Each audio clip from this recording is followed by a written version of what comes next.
Hello everyone. Today let us know about the project Cake Order System.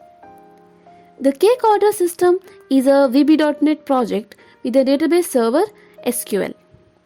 The main objective of designing the Cake Order System application is to help the cake order company to maintain their daily transaction reports in a system rather than maintaining in a paper.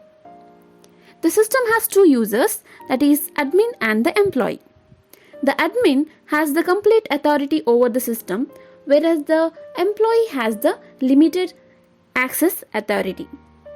Both the users of the system, that is the admin and the employee, has the unique username and the password, using which they must log into their accounts. Master, orders, sales, logout and exit. These are the menus available for the admin as they log into the application. The admin can add the varieties of cakes available in their shop, and also the different flavors of the cakes and the price of the cakes must be mentioned. Here the admin can add the variety of cakes, they can make changes to the existing cakes, as well as they can delete if any of the cakes are not available to serve further. The admin must add the employees who work in their shop. The username and password for the employees must be provided by the admin, whereas the employees must log in using these login credentials provided by the admin. The admin must add the employees, which employees will add the order details of the cakes made by the customers along with the customer name. And these order details are used to generate the bill for the customer. Admin can view the sales details and daily income reports of the company. Now let us log in as the admin. To log in as the admin, the user type must be selected as admin and the username and the password must be entered. By clicking on login, the admin will be logged into the software, and under master in flavor, the admin can add the various flavors available. That is, what is the flavor that should be inside the cake and what is the flavor that should be outside the cake, and what is the rate for selecting this particular flavor, what is the additional amount the customer must pay to select the particular flavor.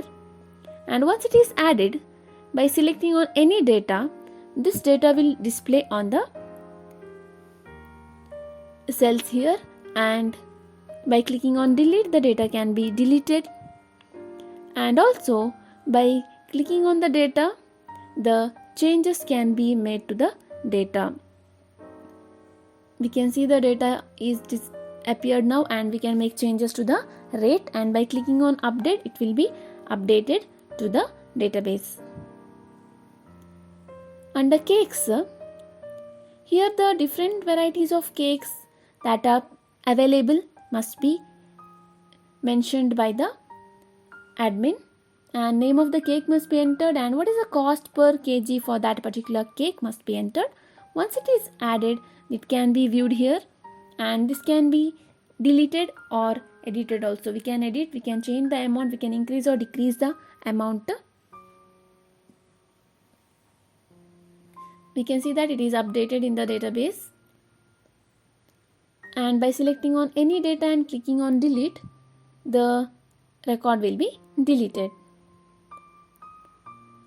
Under reports, here the admin can view the reports, that is the sales reports, from date to what date the admin wishes to view. All the details can be viewed here. Under registration, so here the admin must make the registration of the employees.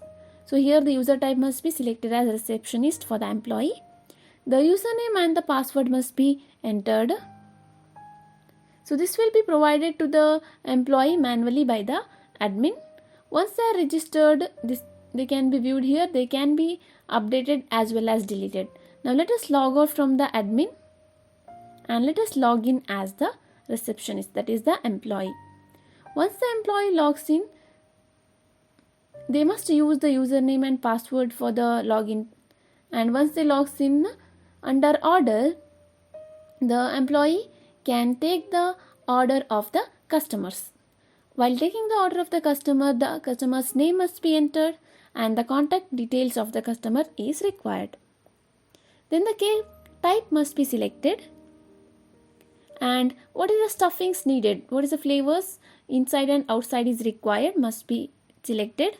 And on selecting all this, the amount of the cake will be auto generated on selecting the quantity. If the customer makes the advance payment, that must be entered and click to save. On saving, by clicking on print, the bill can be generated for the customer.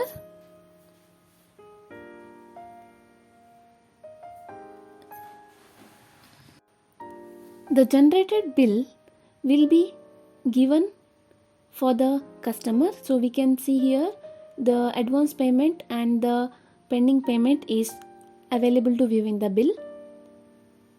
Under sales, by entering the order number, by selecting the order number, the details of the order can be viewed here, and if the customer makes the complete payment, then the payment must be entered. We can see that the balance amount is 340, and the employee must take the amount from the customer and that must be entered here, and then the complete bill will be generated. So we can see the bill here where the total is 640, and this bill will be given to the customer. So now let us exit from the software.